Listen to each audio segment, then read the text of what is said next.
तथागत सिद्धार्थ गौतम बुद्ध ज्यांनी या महाराष्ट्राला प्रबोधनाचं सिंचन केलं ते जगद्गुरु तुकोबाराया, जिच्या कुशीमध्ये या महाराष्ट्राचं नेतृत्व घडलं आणि वाढलं, ते या विश्वातलं सर्वात आदर्श मातृत्व राजमाता राष्ट्रमाता जिजाऊ, ज्यांनी महाराष्ट्राला स्वतःची अस्मिता आणि अस्तित्वाचा शोध दिला, ते छत्रपती शिवाजी महाराज आणि या महाराष्ट्राचा सर्वात पहिला युवराज संस्कृत पंडित क्षात्रवीर संभाजीराजे, ज्यांनी आपल्याला अज्ञानाच्या अंधकारातून बाहेर काढून ज्ञानाचा प्रकाश दाखवला, त्या क्रांतिज्योती सावित्रीबाई फुले, राष्ट्रपिता ज्योतिराव फुले, हे फुले दाम्पत्य, आरक्षणाचा हक्क देणारे राजा अधिक ऋषी असे राजर्षी शाहू आणि या सर्वांच्या स्वप्नांना आपल्या भारतीय राज्यघटनेमध्ये अंतर्भूत करून आपल्याला मूलभूत हक्क आणि अधिकार मिळवून देणारे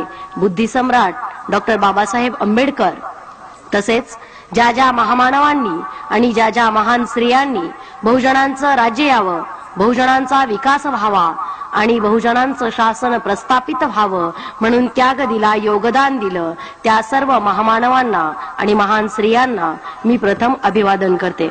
विचारमंचावर उपस्थित मान्यवर मंडळी आणि माझ्या समोर बसलेल्या मान्यवर विचारवंतांनो, आम्ही कधीही तुम्हाला श्रोते म्हणू शकत नाही, कारण श्रोत्यामध्ये आणि विचार करणाऱ्या माणसामध्ये थोडासा फरक असतो.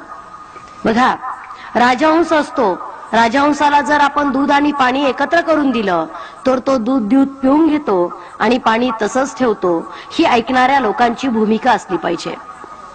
आपण मनोरंजन करत नाही. आतापर्यंतच्या जयंतीचे उत्सव मनोरंजन करणारे होते, विकृतीकडे नेणारे होते, पण एक नवीन परंपरा या पुरोगामी महाराष्ट्राला आहे आणि ती पार पाडण्याचं काम आपण सगळेजण करत आहोत. म्हणून आम्ही सातत्याने एक भूमिका मांडत असतो की आम्ही समाजसेवा करत नाही. आम्हाला कुणी समाजसेवक असं संबोधू नये. आम्ही समाज प्रबोधन करतो. समाजसेवेमध्ये आणि समाज प्रबोधनामध्ये मूलभूत असा फरक असतो. भिकाऱ्याला भीक देणं ही समाजसेवा असते, तर भिकाऱ्याला भीक मागायची वेळच येऊ नये अशी व्यवस्था निर्माण करणं हे समाज प्रबोधनाचं काम असतं. म्हणजेच काय, शेतकऱ्यांवर खूप कर्ज झालं आणि नंतर कर्जमाफी द्यायची, ही सेवा झाली. यानं 2-4 शेतकऱ्यांचे प्राण वाचले असतील, यानं 2-4 शेतकऱ्यांचा प्रश्न सुटलेला असेल, पण शेतकऱ्याला कर्ज घेण्याची वेळच येऊ नये अशा प्रकारची कृषी व्यवस्था निर्माण करणं हे समाज प्रबोधनाचं काम आहे. त्यानं सगळ्या शेतकऱ्यांचं तर भलं होतच होतं, पण येणाऱ्या पिढ्यांचं सुद्धा भलं होतं. म्हणून आम्ही समाजसेवा करत नाही, आम्ही समाज प्रबोधन करत आहोत. ही भूमिका लक्षात घ्या. दुसरी गोष्ट आणि दुसरी भूमिका आमची अशी आहे, या विचारमंचावरून आम्ही जे काही सांगतो ते तुम्ही तंतोतंत खरं आहे असं माना, असा आमचा आग्रह नाही. ते तुम्ही सगळं मनात ठेवा आणि आम्हाला चांगलंच म्हणा, असाही आमचा आग्रह नाही. जे आम्ही सांगतो, जे आम्ही मांडतो ते पुराव्यानिशी मांडतो, ते सत्याच्या आधारावर मांडतो, ते इतिहासाच्या पुराव्यावरून मांडत असतो.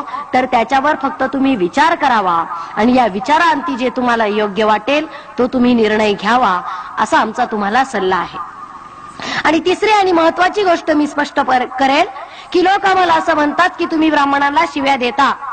मी असं सांगेल की भारताचा इतिहास हा शोषण व्यवस्थेचा इतिहास आहे आणि या शोषण व्यवस्थेमध्ये शोषक वर्ग हा ब्राह्मण आहे, त्याला आम्ही जबाबदार नाही. आणि ब्राह्मणाला ब्राह्मण नाही म्हणायचं तर काय म्हणायचं, हा माझा तुम्हाला प्रश्न आहे. जनावराला जनावरच म्हणावं लागतं, माणसाला माणूसच म्हणावं लागतं, मराठ्याला मराठाच म्हणावं लागेल, कुणब्याला कुणबीच म्हणावं लागेल. महिला सक्षमीकरणातलं अडसर आम्ही वक्ते लोक किंवा सेवा संघाची किंवा एकंदरीतच फुले शाहू आंबेडकरी चळवळीतली लोक कोणतीही गोष्ट वरवर बघत नाही तर तिच्या मुळापर्यंत जात असतो. म्हणून मला सुद्धा स्त्रियांच्या आणि स्त्रियांच्या प्रश्नांच्या मुळापर्यंत जायला आवडेल. ही स्त्री एक 50 वर्षापूर्वी, एक 100 वर्षापूर्वी किंवा मानवाच्या उत्क्रांतीच्या अवस्थेमध्ये नेमका कशी होती याच्याकडे मला थोडंसं जावंसं वाटेल. ज्यावेळेस मानवाचा विकास होत होता, डार्विनचा सिद्धांत आम्हाला सांगतो की वाकडापासून माणूस झाला आणि माणूस जंगलामध्ये राहत होता.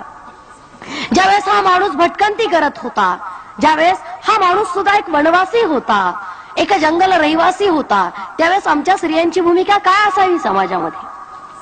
त्यावेळेच्या स्त्रियांनी, तुमच्या माहितीसाठी सांगते मी, पुरुष हा मुळात भटका प्राणी आहे.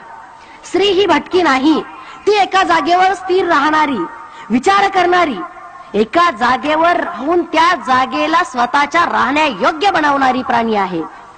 मुळात निसर्गाशी समालोचन करण्याची, साधर्म्य साधून घेण्याची एक कुवत स्त्रियांमध्ये जन्मजात आहे. स्त्रीला एका निर्मितीक्षम बनवलेला आहे. ती आपल्यासारख्या जीवाला जन्म देते आणि या गोष्टीमुळे स्त्रियांना एका जागेवर राहावं लागत होतं आणि या त्यांच्या एका जागेवरच्या वास्तव्यामुळे अनेक शोधांना जन्म दिला. या जगामध्ये शेतीचा शोध स्त्रीनं लावला, या जगामध्ये वैद्यकशास्त्राचा शोध स्त्रीनं लावला, या जगामध्ये चित्रकलेचा शोध स्त्रीनं लावला, या जगामध्ये शब्दांचा शोध स्त्रीनं लावला, कवितेचा शोध स्त्रीनं लावला, या जगामध्ये संगीताचा शोध स्त्रीनं लावला. एवढ्या सगळ्या शोधाची जननी असलेली आमची स्त्री.